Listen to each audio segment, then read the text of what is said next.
اب نیکسٹ جو ہے وہ مطلب وہ اس میں کیا کہتے ہیں شیپ ود آؤٹ فارم. کہتے ہیں کہ ہماری شکلیں تو ہیں لیکن بے ڈھنگی ہیں. Shade without colour. ہمارے سائے ہیں اور لیکن ان کا کوئی رنگ نہیں ہے. Paralysed force. ہماری جو جتنی بھی فورسز ہیں وہ پیرالائزڈ ہیں. جتنی بھی ہم اسٹرگل کرتے ہیں یہ سب پیرالائزڈ ہیں. Gestures with out motion.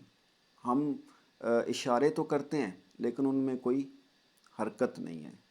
اب یہاں دیکھیں تو بہت ہی آپ یہ کہہ سکتے ہیں کہ انٹینس کرٹیسائز کیا ہے یہاں پر کہ shadow with shape without form means we are no more men. ہم انسان نہیں ہیں. یہ کوئی انسان چلتے پھرتے نظر نہیں آتے. ٹھیک ہے. کیونکہ انہوں نے جو ہے ان کے اندر کوئی انسانیت نام کی کوئی چیز نہیں ہے. ٹھیک ہے. ہر بندہ جو ہے وہ ایک مٹیریل پرسوٹس کے لیے دوسروں کا گلا گھونٹ رہا ہے. دوسروں کی جو ہے وہ دوسروں کی جیبیں کاٹے جا رہا ہے. ٹھیک ہے. Shade without colour. ہمارے سائے ہیں لیکن مطلب we are walking shade. We are walking shadow. ہم بیسیکلی واکنگ شیڈو ہیں. ٹھیک ہے. چلتے پھرتے سائے ہیں. اوکے. آپ یہ کہتے ہیں نا کہ خون سفید ہو گئے تو وہ یہی بات ہے کہ بھئی ہم we are feelingless people. We are soulless people. We are no more human. We are shadows. Actually ہم شیڈو ہیں. وہ ہیومن ہو چکے ہیں. ہم ان چیزوں کی باتیں میں آ چکے ہیں.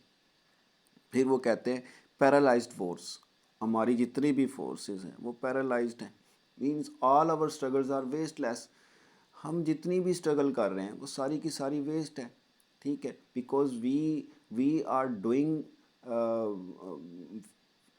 We are doing everything for making for money. ہم فار ویلتھ فار پاور. یہ وہ کہتے کہ یہ ساری اسٹرگلز آپ کی. وہ سکندر اعظم تھے تو وہ انہوں نے کے بارے میں کہا کہ جب وہ مرنے لگے تو انہوں نے کہا کہ بھائی جب میں مروں تو میرے دونوں ہاتھ جو ہیں وہ قبر سے باہر نکال دینا. تو انہوں نے کہا کہ یہ کیوں؟ تاکہ سکندر اعظم کو یعنی کہ ان لوگوں کو یہ پتہ چلے کہ ایسا بندہ جس نے پوری دنیا پر حکومت کی. ٹھیک ہے. جس بندے نے جو ہے وہ بہت سارے اسٹیٹس پر حکومت کی. ٹھیک ہے. وہ آج خالی ہاتھ جا رہا ہے. تو یہاں پر بھی ٹی ایس ایلیٹ صاحب جو ہیں وہ تھوڑا سا وہ ایک ویو انہوں نے یہاں پر دیا ہوا ہے کہ بیسیکلی جتنی بھی ہماری اسٹرگلز ہیں وہ ساری ویسٹ لیس ہیں. اگر یہاں پر دیکھیں تو جو ٹی ایس ایلیٹ صاحب کی جو پرسنل لائف ہے وہ بھی تھوڑی سی اس میں انوالومنٹ ہوتی ہے. ٹھیک ہے. اور وہ پرسنل لائف کیا ہے کہ جب ٹی ایس ایلیٹ صاحب کی شادی ہوئی تو ان کی جو وائف تھی 1932 میں جو ہے وہ ان کی ڈیتھ ہو گئی ان کی وائف کی. اور یہ تقریباً 1919 میں انہوں نے شادی کی تھی.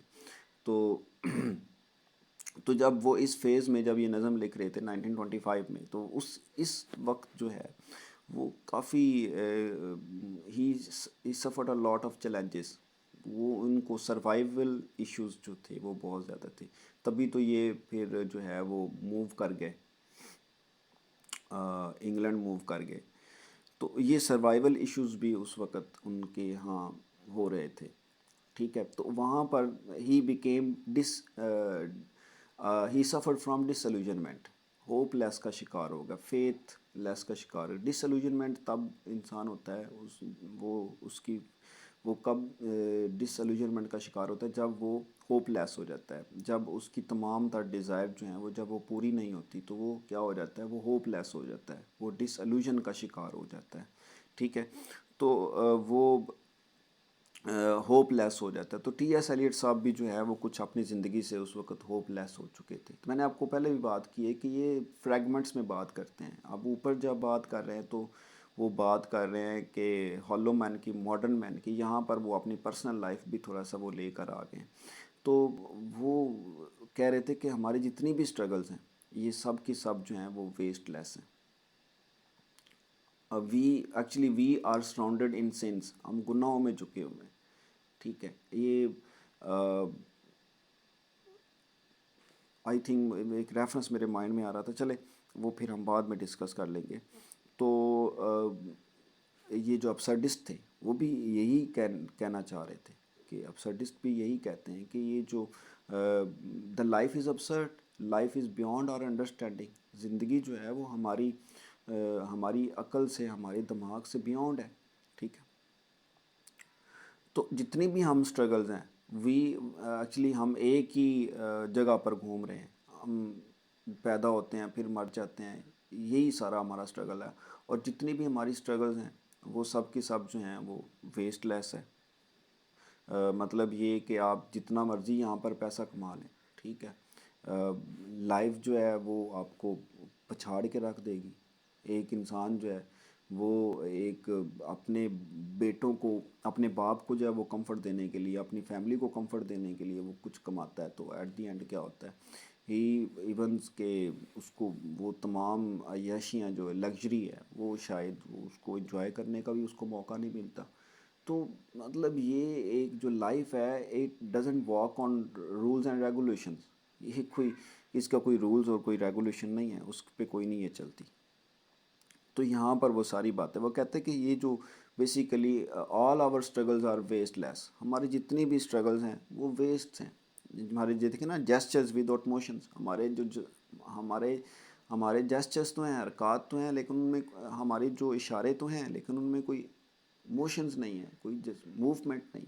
مطلب یہ ساری باتیں یہاں پر وہ کہہ رہے ہیں کہ اپنی لائف کی میں چونکہ وہ ہوپ لیس ہو چکے تھے، تو یہاں پر انہوں نے یہ 2 لائنیں جو ہیں انہوں نے اپنی پرسنل لائف کو جو ہے یہاں ان کی شو کرتی ہیں کہ ان کی جو لائف تھی وہ بڑی اسٹرگلنگ ہوتی جا رہی تھی اس وقت، کیونکہ وہ بھی اپنے معاشرے میں سروائیو کرنا چاہتے تھے، اپنے معاشرے میں اوپر جانا چاہتے تھے.